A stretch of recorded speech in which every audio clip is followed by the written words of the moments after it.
My name is Peter Haddad, and I would like to speak to you all today about something that's really important to me, and that is gun control. Now, when it comes to gun control, many people have their own views and their beliefs on what it should and should not be. Some will support our right to bear arms and use the Constitution as a reference, as others would say that guns kill people and children and that they need to be banned. Gun control is a touchy subject, no matter which way you look at it, but it seems that many people are stuck between which views to support. I have said it before, and I will say it again. Guns do not kill people. People are the ones that kill people. I can throw a gun against a brick wall, and that gun will fall to the floor and will not engage.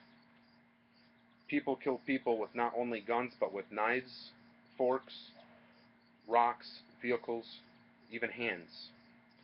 There are obviously many more weapons that criminals can use to inflict bodily harm on someone. However, I don't see anyone trying to ban our right to use any of these things. Now, over the past 20 years, gun sales have skyrocketed, but homicides with firearms are down 39% during that time, and other crimes with firearms are down 69%. So this essentially means that although there are more guns on the streets, people are using other methods of homicide instead of guns. And a study that was published by Harvard University discovered that nations that have more guns tend to have less crime. Almost every mass shooting that has occurred in the United States since 1950 has taken place in a state with strict gun control laws. In other words, when our government restricts our right for law-abiding citizens to bear arms, guns still end up in the criminals' hands.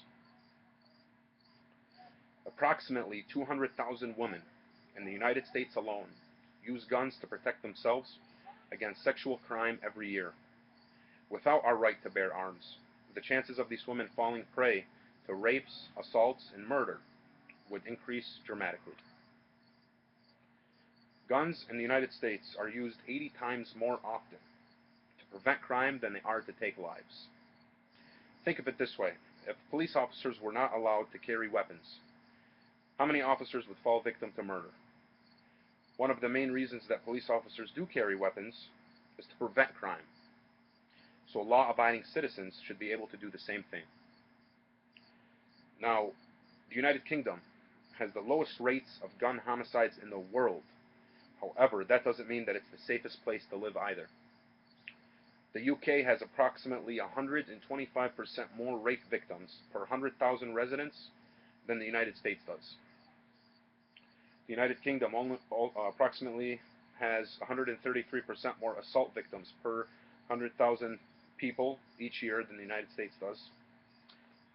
And the UK has the fourth highest burglary rate in the European Union and has the second highest overall crime rate in the European Union.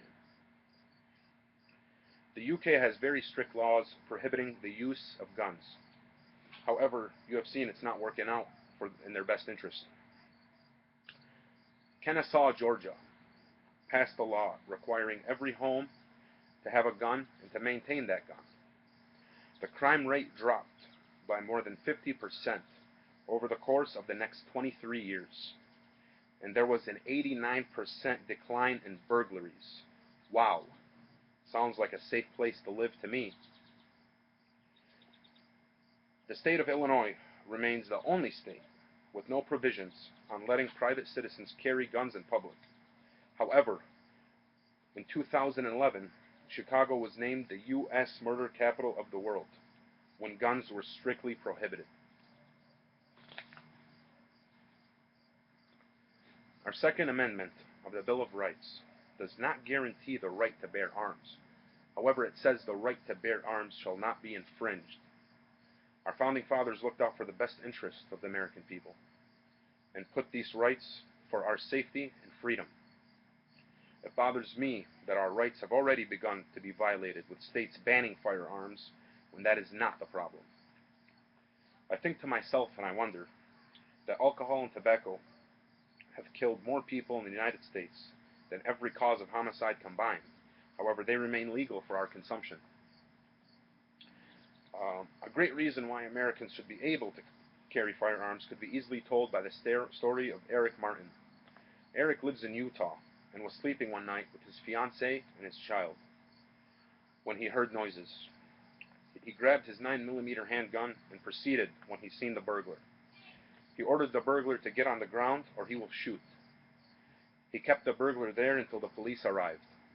This is a great story of how this law-abiding citizen made the right choice of not killing the burglar. However, Eric did use his weapon to prevent any major crime from happening to himself, the burglar, or his family. He is truly a responsible gun owner and deserves to protect his family. The intruder, on the other hand, violated their privacy by forcing himself into their home and had an unregistered weapon. Susanna Hupp and her parents were having lunch at Luby's Cafeteria in Killeen, Texas, when a man began shooting the diner with his handgun, even stopping to reload. Susanna's parents were two of the 23 people killed, 20 more wounded. Susanna owned a handgun, but because Texas law at the time did not permit her to carry it, she left it in her car. She's confident that if she could have stopped the shooting spree, if she would have had a gun. Texas has since changed its law. Now, if Eric didn't have a firearm that night, he could have not been around to tell this story. If Susanna did have a weapon, she could have prevented more than 20 deaths, including her parents. This is why the right to bear arms is very important and shall not be infringed under any circumstance. Law-abiding citizens deserve the right to protect themselves and their families from unjust criminals.